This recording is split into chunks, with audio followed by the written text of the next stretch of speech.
Hello everybody and welcome to the ESL One 2016 Manila main event. I'm Toby1. I'm here joined with the wonderful people who have brought hair revolution to the Dota 2 world, aka Capitalist and Blitz. We are pretty awesome. You are. You really are. Thank you. Shanghai Majors casters. Yeah, Grand Final casters, obviously. We're the best.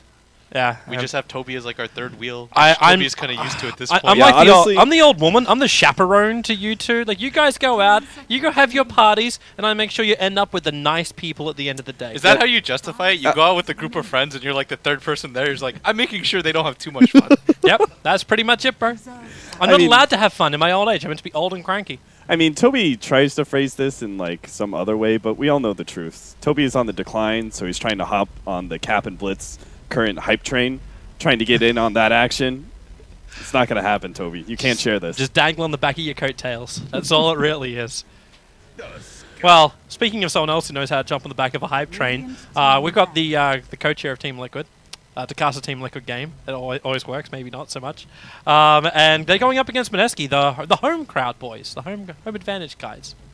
Which apparently we learned they're not too hype about. They feel like that's a bit of pressure, but I'm sure that Mineski will still show us something good. But this is obviously probably one of the more heavier, like one-sided matches that, at least on paper, that we're looking at.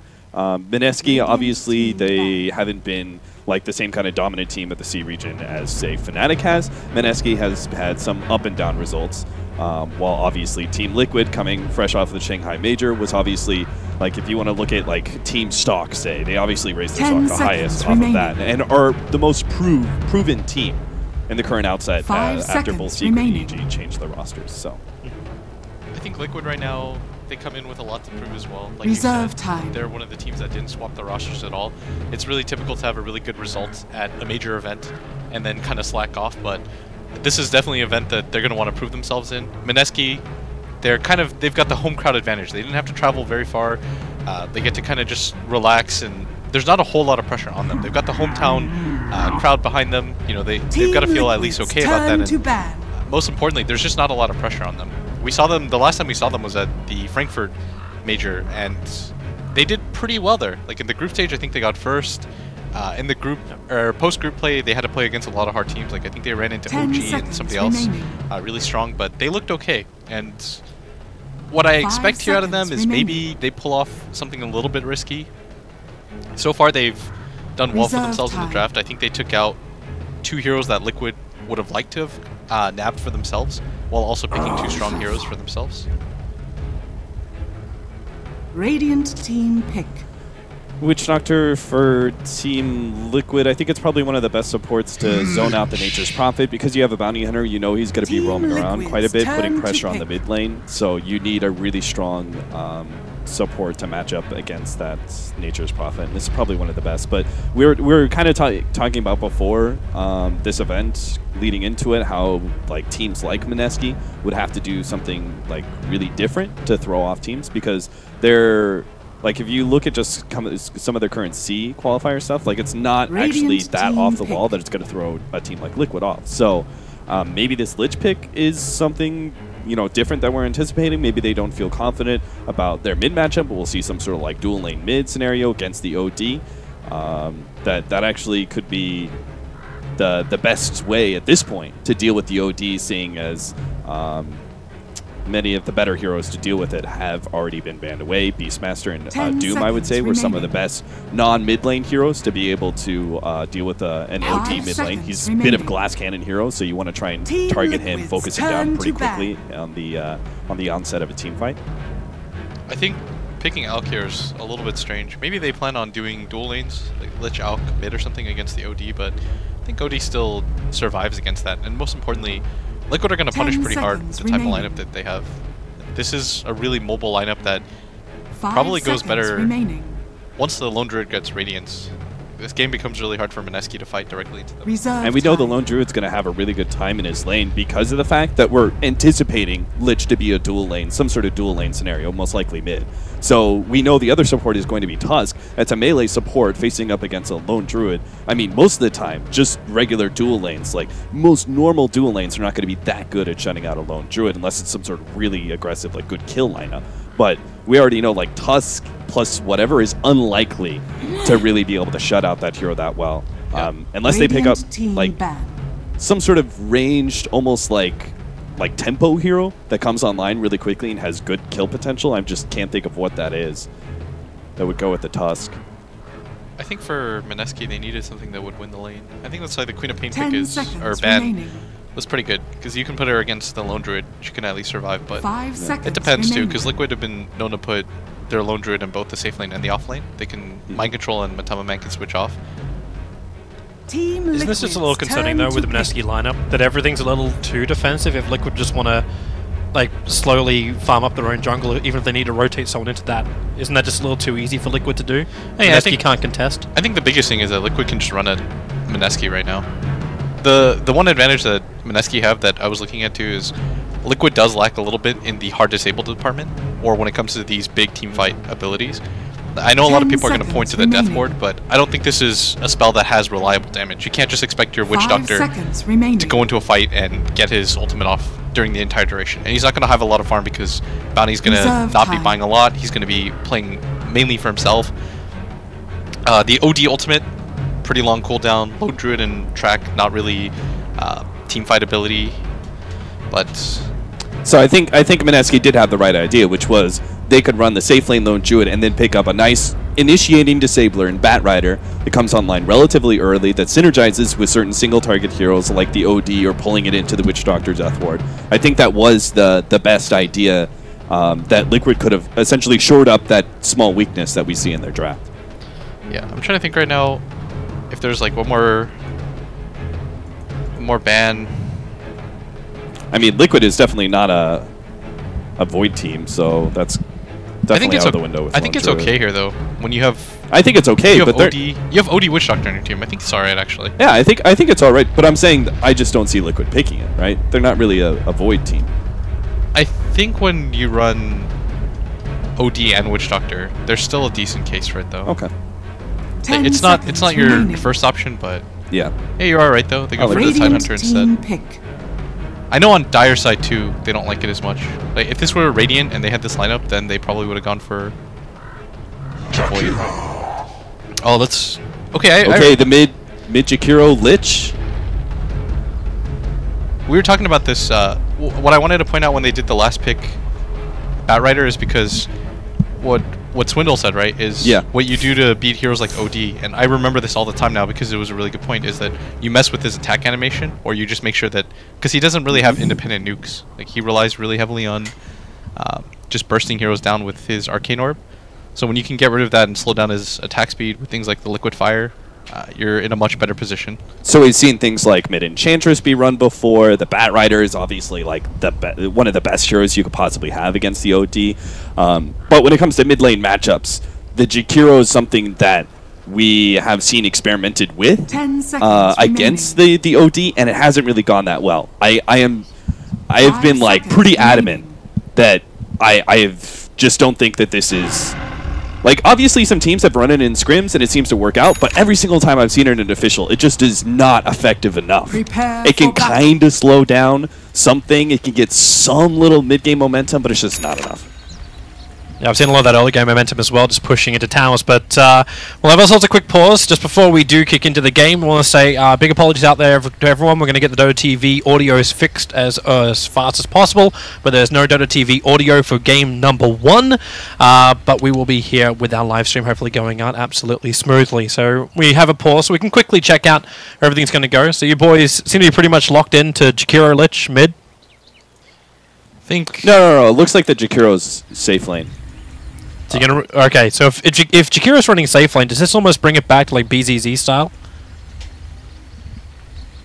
I don't know. I'm trying to think right now what the best thing for Mineski is, just because they have this core Jakiro, and that hero is really inflexible. You just, it's not really mobile. It's not going to gank a whole lot. You kind of just have to stick this guy on a lane and hope that it works out.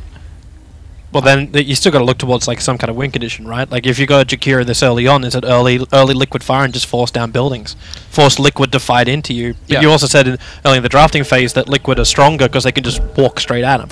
Part of the problem would be is why we're kind of thinking about Lich Alchemist as our dual lane mid, right? I think like Jakiro Lich, some sort of like weird Jakiro, that would be all in on shutting down the OD mid, right? But that would leave you extremely exposed in that bottom lane against the Tidehunter because you'd have double melee heroes, right? You would have Alchemist Tusk or something like that bottom lane, and that just wouldn't be good enough. So if you split this up, you put the Jakiro then against the Tidehunter, that you're still able to put some pressure on that Tide, still able to keep that in control. While the Lich is the partner here with the Alchemist, is just still going to be able to keep the OD's farm relatively in check via those denies and maybe some nice harassment. Yeah, in some ways I agree with you a lot too about the Jakiro pick being a little bit weird. Because when I do see this hero, it feels a little bit all-in-ish to me, like you said. I think for Liquid, the game plan is pretty simple. You weather the storm, you try to get BKBs up on your OD, try to get the Radiance up on the Lone Druid, and they've got a really good high ground hero to accomplish that. That's why heroes like Tidehunter and Void, I would have been okay with either because the Void breaks BKB, and the Tide can just kind of fight. It's really scary pushing up high ground against the Tidehunter, right? Mind Control might actually pay for... Yeah, he's dropping really low. Yeah, that is going to be first blood at. That was like really obvious when Mineski started showing forward that Tidehunter was going to die because the Tusk is such a great level 1 hero in those kind of scenarios. The blockout of Ice Shards, it's decent damage. It's like a really good soft disable. So that was like guaranteed first blood. They did mess with one thing though, the fact that with that distraction, Ben-Hur actually moved off the rune, so Kuro actually stole the bounty rune from him. He didn't even move off of it. He like sat there. He was like, I'm getting this rune, but Kuro just clicked faster. But Tamaman though, he's going to have a pretty decent matchup, especially with the Witch Doctor support on his side, as Jerax just fighting off the Treants, one of the few support heroes that can actually do so, as the Treants are quite strong at level 1 against the supports, and pace of the game should definitely go to Mineski. Like, they have to push this pace. We talked about how Liquid, they should do fine, especially in this mid lane. It seems a little odd, though, the fact that Vash has also not gone for Sacrifice, because he went for Frostblast to start with. It was the level 1 fight at hand. They wanted that first blood, so it's, again, the sacrifice you have to make sometimes. Kuro's, this bounty hunter pick is really working out well for them because part of this Lich dual lane mid scenario was him denying creeps away from the OD, but also stacking. They're already going to have a crack at Ben-Hur. That Orb of Venom doing some work. He's going to actually very far up, but it's still not enough. Kuro gets just barely enough damage to get the kill before he reaches the tier 1 tower. Yeah, and this is going to help this mid matchup so much because Mineski, they wanted to try to slow down this OD with this dual lane, but hasn't been successful so far, and even at this top lane, the Nature's Prophet is doing an okay job of trying to contest, but again, he's against a pretty difficult lane. You can never push out that far against a bounty hunter like that, especially as a melee hero. Yeah. It just leaves you too exposed. Even if he lived there, it still would have been pretty crippling for him to lose that much of his regen. They're going to get both the runes too for Liquid. And this is the downside of going for these kinds of dual lanes, is because Mind Control knows that he can't get shoved off this bottom lane. And most importantly, Kuro can kind of just do whatever he wants in regards to movement. He's even going to set up for this regen rune at top for Fada as a result. And oftentimes, if you're Mineski, you want to try to deny these, but because of the dual lane, don't really have a lot of options. When you're running around with a smoke this early on the Lich, are you just buying this thing just so you can make sure you got more of them later into the game, or should Vash be looking to rotate and do something as this Lich? You're putting it on cooldown. I don't think there's any reason for him to rotate right now. Liquid really forcing that top lane with the paralyzing cast. They're getting pretty close. The resummon of the bear to try and find another hit, and as well, one more from the bear will do the work. Matubman's come in very, very deep. They find the kill, but there's no rotation from Mineski to really punish him. Matubman should just be able to safely walk himself out of here. Yeah, you see the mass pings, but this is the downside of your kind of like dual lane scenario. If anything, the Tusk should have a TP in this. Oh, they're going to go bottom lane. Mind Control, the Shards actually blocking him in with the dual breath and liquid fire. Mind Control, he is ticking down pretty quickly. Have they got enough damage to finish the job? They're coming in very deep underneath the tower, but no dual breath, no liquid fire. Looks like Ragey Potato really wanted to keep going for that one, but Jules pulls out. So they have to accept the fact they're not going to find the kill, but they do force Mind Control all the way back to base. Yeah, it's just not being effective enough, I would say, in comparison to... They're going again on mid. Ben-Hur being attacked up. There's no Astral Imprisonment early leveled up. In fact, it's just a 2-0-2, and that's giving Fada just enough damage to get the kill before reaching deep into the safety. And he's not even going down the stairwell. Like, when the sentry wall is down, he just doesn't see anything. Yeah, right now this is really scary for him in this matchup. I'm not sure what you're supposed to do, though, as an Owlcat. I think he's playing a little bit too far forward in lane, but their game plan was just off from the beginning due to the fact they didn't have sacrifice, so they couldn't keep that lane back like they wanted to. And that's part of the downside of spamming out acid spray, right, is that it is naturally going to push the lane forward. I think he's just getting a bit too greedy. He has to remember, Ben-Hur has to remember that he has the fallback. He has the neutrals that he's going to be able to farm later. It's important for him just to not feed the OD and also the bounty hunter. Like, you're giving the bounty hunter free levels at this point where he should be just sapping. You're in so deep. That door breath very much off target, so Mind Control will freely walk down. Jirax will TP in, and Kuro already started the rotation. With the early point up in Maledict, they're going to be able to lock in Raging Potato. The shards from Jules trying to actually create a little bit more space with a Shuriken toss. Now they also bring in more help with the paralyzing cast from Jirax. They're able to reset and find the kill, allowing their Mind Control to gush over onto bo3. They're going to snowball over, picking up the Nature's Prophet, but there is no real way to get out of this one alive. They just try and bring Jirax down with him instead, almost able to achieve that task, getting blocked up by the treants himself. Jules couldn't reach over to Jirax, who will hide in the tree lines. These treants are still looking for their opening target. But Jules, he's ticking down, he'll very far up. Now he actually sees Jirax as he snowballed to him. No, he snowballed over to Kuro instead, and now allow the lasso attack to come in from the bounty hunter, finding himself a kill. With the dust still up, Kuro is still visible, and he will burn out now to this Jakiro underneath that side shop.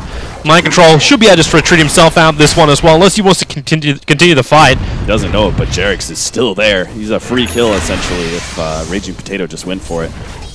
Oh, he's going to wait for the creep wave to skip past first and then run past. And that's why he places that ward down there. It's just free entrance for him, and they're pinging like crazy. And there's a Radiant Obs ward that sees him. Yeah, I think the Nature's Prophet right now is really... It feels like he's tilted, because he's just pinging everywhere. He's like, guys, we have to do something, and Jirax is going to go down to the neutral creeps. But a point I wanted to bring up that Cat made earlier too is when you've got this Alchemist, a lot of the times he's going to be playing around this mid lane. When the Lich goes to stack the camps, he has to play back. Otherwise, he's just presenting a free target for himself. And Liquid, they're timing their ganks around that moment when they know for a fact that the Lich went to go stack the hard camp. Because they just look up at the timer, they say, okay, he's going to be gone for this 20-second period. Let's take advantage of this. Looks like Mineski are going to try and force onto this tier 1 tower in the bottom lane. Mind Control and Kuro are the two here to defend it, and again, they're going to bring in Jirax to also help out. But with that Liquid Fire and Dual Breath, they take a lot of damage just staying in close, but now maybe they do actually find the kill over on Raging Potato. The shards are pushing back out a little bit further. One more Liquid Fire will ensure the kill on the tower. Jirax is going to time it perfectly to get the denial off, and this will actually mean that while the tier 1 tower does go down, it is denied and you lose your safe laner, and Fada managed to find himself a haste rune. So chasing in Jules. Jules actually just stops walking for a moment to pick up a TP scroll, and now he's also down for the count. I mean, that was a moment where like Jakiro knew he like started running back and he realized, I'm not getting out of here alive. So he goes deeper and tries to go for that tier 1 tower, and he still doesn't even get that much. Liquid are denying everything that Mineski are trying to trade themselves for, and they're coming up big in this laning phase. I think the most important thing to note too is that when you run this roaming support around, this is the benefit, is that he can rotate to the soft lane and help out and just slow down the tower pushes and make them even more dangerous. They're going mid. Sentries are down, won't really matter. You can see Kuro coming. The result will still be the same. Alchemist, even with his Chemical Rage, that's going to be a death. I like this choice as well as the Maledict here from Jirax. Just one level. It helps put pressure on the Furion, but it's even bigger against some of these tankier heroes like the Alchemist. So it's just a nice offensive pickup. Because that's also why like Kuro is able to roam around, but so is Jirax, and that's because of the success of the safe lane that they had against bo3. The way that they were able to pick up that early kill and control those treants and make sure he didn't really get good pulls off as a Furion or anything. Because of the lack of success there, they were able to then move their supports around a lot more. Kuro saw the farming of the stack, so he's going to come in here and leech a little bit of this experience out. He's probably going to get 6 off of this. Well, he's already managed to find level 5 just off his earlier rotation, so yep. But they're splitting this 3 ways right now. And okay, no, Liquid are not going to stand for it. There's still a heavy amount of those creeps left. So Ben-Hur, he's going to back up. This time he's playing defensively, and Jirax and Kuro won't have their opportunity. Yeah, all the while, by the way, we haven't even talked about the fact that Matumba Man is steadily just farming at this top lane. Hasn't really been contested at all because of the pressure that they've been putting on the bottom lane. And Mineski, it just feels like they're losing a little bit of focus. When they made that bottom play, Liquid, they used a lot of TPs for that, so they know that the only way that Liquid comes back in is through that mid lane. There's no pressure that's going to be exerted on that top lane, so Mineski had to be a little bit more careful about their positioning, especially with the Alchemist again being way too far forward and just getting picked off, but sort of think this is their time to reset a little bit. The downside though is that you've got a Jakiro, which isn't one of those fallback heroes that you're really excited to have when the pace of the game slows down. And so I still think it's on Mineski to kind of just get going. They're going to try and have a crack over here. Kuro with the dust going off. Kuro just instantly TPs out. There's no ice path leveled up. No. This is Ragey Potato going for a pure lane dominance build with a Liquid Fire and Dual Breath. This is the right build for the core Jakiro, but it does leave you woefully exposed. Liquid now, actually, they stare down their own target. Can they get over for this one? But Tubman's actually rotating into the mid with the Dire Observer Ward. They're going to see that Courier making his play out. They're going to sandwich him here. Straight on top of the Lich. With this kill, should have enough space now. They can also just attack into the tier 1 tower and clean out any of these close camps as well, which the Alchemist may have been hoping to farm up later on. Other teams might have used this sort of opportunity of the supports and offlane kind of dominating to just leave Matumbaman in that top lane and safe lane farm away, but Liquid usually prioritize taking the map control as fast as they can. And tier 1 tower, Radiant side, it's like one of the most important towers in the game, so Liquid see this opportunity to cut from top lane into mid, sandwich the tower, and if they can't get the tower, it's because Mineski have full rotated heroes in. And that just leaves the side lanes open then at that point. Yeah. It is the right move, though, for Mineski. I don't think you can ever give up this tier 1 tower this early. It leaves too much space in the jungle for Liquid to kind of play around with, especially if they go for the Dire, or for the Radiant tier 1 tower at bottom 2. Then it opens up Roshan as well. I think if you're Mineski, though, this is kind of just in a rough spot. Like, they kind of have to push the pace right now. They're waiting for some items, but there's no item on their team that really allows for them to get some kind of crazy spike. Maybe the Alchemist goes for the armlet, and then you get the drums, the Yules on the Jakiro, but none of those items are that exciting. Yeah, you could say that like the old safe lane Jakiro, the Yules is like maybe a little bit significant, but with the new Yules that doesn't have the same kind of range of initiation, it doesn't even allow you to be able to get like a long range pick off into the ice path. It's just not the same. Yeah. So I think Blitz is entirely right that Mineski just have to go for it. They can't wait for items. You don't pick a Jakiro for the items that he's going to farm up. You pick it up because of his skill set. He's a tanky, good damage over time hero that pushes down towers. You got to start 5-manning him. Well, you got one of your items. I guess the only one which you mentioned which could be picked up this early on. So the armlet will now be over on the Alchemist. He's still really low on the levels. So far away from having that level 2 Chemical Rage. Meanwhile, Liquid are just getting so much space to also keep their farm going. We've got to keep our eyes on Matumbaman, now sitting at 2.4k gold, so that Relic is coming in soon. Not to mention just his net worth difference. Right now he's a full 2,000 in front of the Jakiro.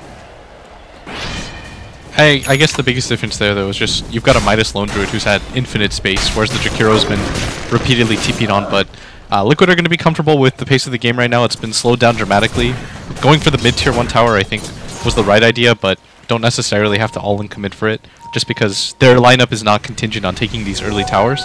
Even with that, with the fact that they have only taken that top tower, they're still 5k ahead, and they haven't really even gotten the track kills to go yet. I kind of agree with Kev, like, yeah, Mineski have to go for it, but they probably want to at least wait for all of these side items. Like, why go for the fight when you're 200 gold away from the Yules, or when you're barely just about to pick up the armlet? I think now that you've got the armlet, you've got the drums and the Nature's Prophet, this is the time to go, because the next wave of items is going to take way too long for Mineski. I think you just lose map control against the Bounty Hunter.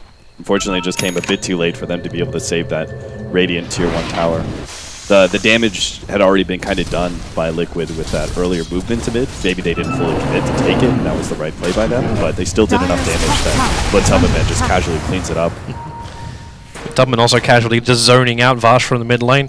But by doing this, he's actually forced Lich back behind the lane, and it looks like Liquid are going to go for a 13-minute Roshan. He's still got the TP up to the top lane by Mind Control, try and push Raging Potato off this tier 1 tower. So they don't have to go for a direct trade. Actually, Macropie can middle as well. Mind Control take a little bit of burn. But Fada and Kuro are going to try and finish up Roshan while this defense continues. This should tip them off, though. The fact that nobody's come to this top lane. Even when he was being dove into the tower by the Jakiro, this is a really immobile hero. The fact that they just kind of let that tower go down, that should signal. That's the second tier 1 tower they've taken, and both of them have been denied.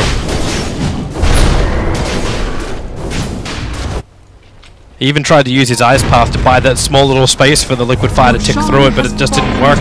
The supports just weren't in the right position. They had to be backing the Jakiro up there. They needed to be able to force an initiation if Liquid did some sort of like half contest at that top lane. Because, you know, the Alchemist needs to bottom away. But Ocarino. Yep, they managed to catch him out.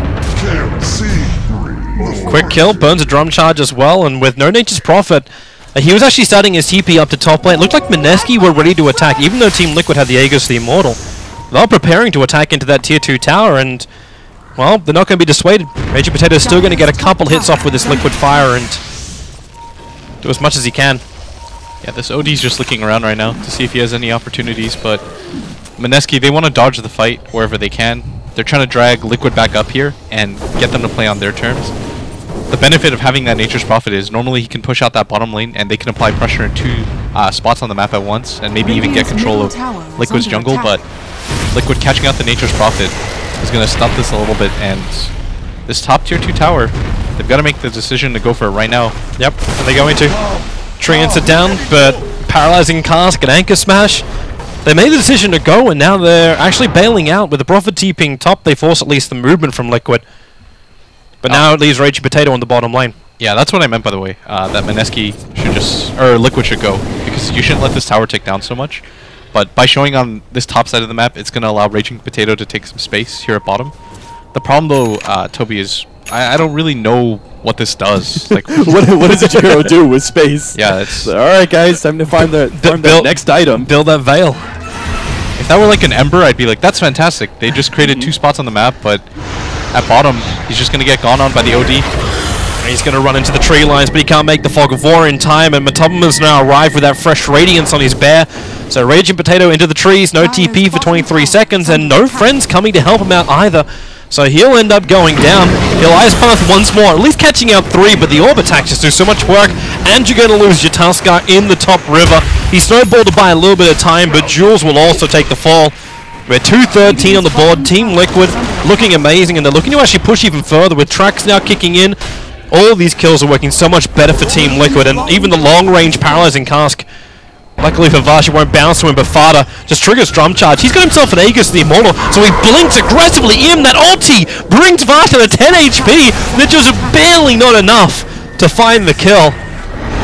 But that at least sends a very strong message to Mineski. Mineski don't even look like a 5-man team right now. They really don't. With the fact that Jakiro was being gone on for a lengthy amount of time in bottom lane, and that they also had someone getting picked off in mid. And I was watching the minimap and just watching the heroes, like nobody was responding. Like if they're going in that bottom lane scenario, then Mineski should in turn be committing to mid and trying to like force that fight or something, knowing, hey, 2 cores are bottom lane, let's force that. But they weren't even trying. It was just like, well, you guys are both caught.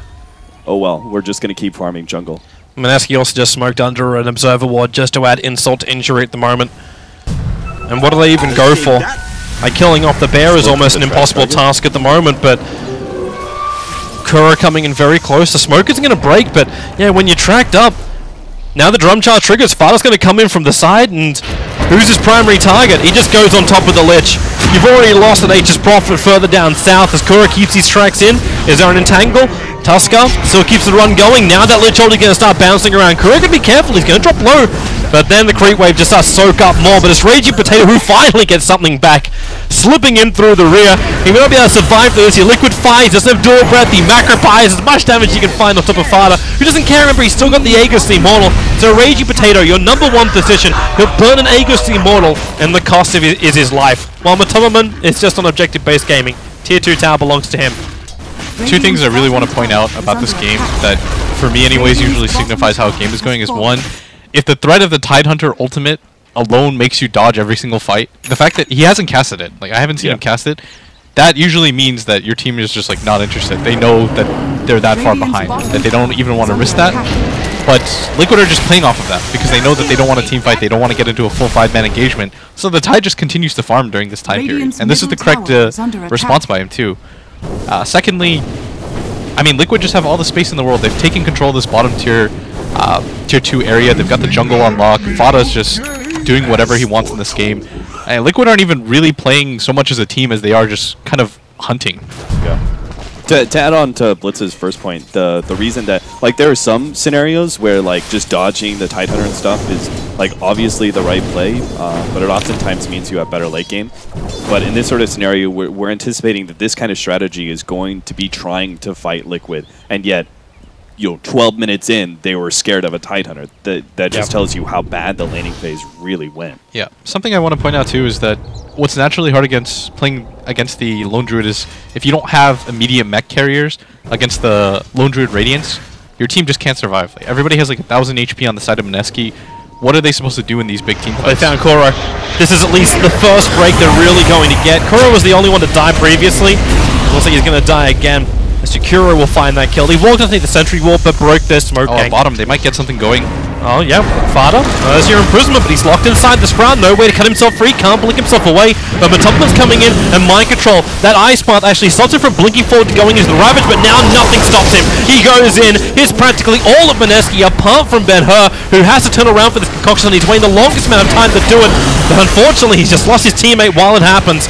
Mind control can anchor smash, and now this Alchemist does minimal to no damage. The shards will keep Liquid here, but at the same time, I don't think Mineski, that's a real big advantage for them. Certainly not. Liquid aren't really scared of being trapped next to the Mineski base too much at this point. They own every part of the map except for the high ground. Has Kuro really got that much? Is he going for a scythe, or is this... I mean, Kuro can go whatever the hell he wants. When you're this far ahead, it doesn't really matter. Yeah, that's a 6/3/7 bounty hunter who just casually has a Mystic Staff. There's no way that's even item efficient. He's probably just like, whatever. He can go for the ultimate orb, but... In a normal game, what would you say? Like, because you have a mech carrier on the Tide, what would you say? Like, Lotus Orb or something, if it's the right kind of game for it? I think Lotus Orb has a lot of benefits. I think the Hex... If you could get it on a support 5 bounty hunter before 30 minutes, it makes so much impact. Just because you trawl around Invis, then you pop out with the Hex. No hero's going to be able to survive that.